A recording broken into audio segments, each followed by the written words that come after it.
В Божьем есть такая школа, 18-я школа. Я окончил эту школу, хорошо окончил. А вот потом поступил в университет, там учился. Из-за возможности мне пришлось уехать в Россию на заработок. Там изучал я английский, русский, как бы свое знание как бы развивал. И вот приехал сюда, прилетел сюда и дальше хотел, чтобы все было. Мне не хватает диплома. Я хочу вот заочно хоть получить диплом. Потому что если сейчас я буду учиться, некому мою семью содержать. Поэтому мне и придется работать и учиться. В нашем государстве говорят джуги, а в других как бы цыгане, как бы в Америке джипси, вот так.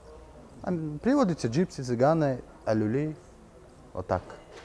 Но они разные. Цыгане это разные. Джипси и цыгане, они одинаковые, почти одинаковые, но их считают цыганами. Но алюли это другое, а цыгане другое. Это персидского происхождения. Владеют таджикским языком, как бы, и могут говорить на узбекском свободно. И могут изучать другие языки. Ну, ум хороший, но желания нету, чтобы учиться.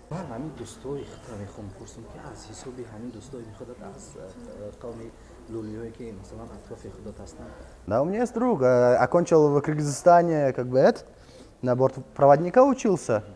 Он сейчас работает в Москве, хорошо зарабатывает.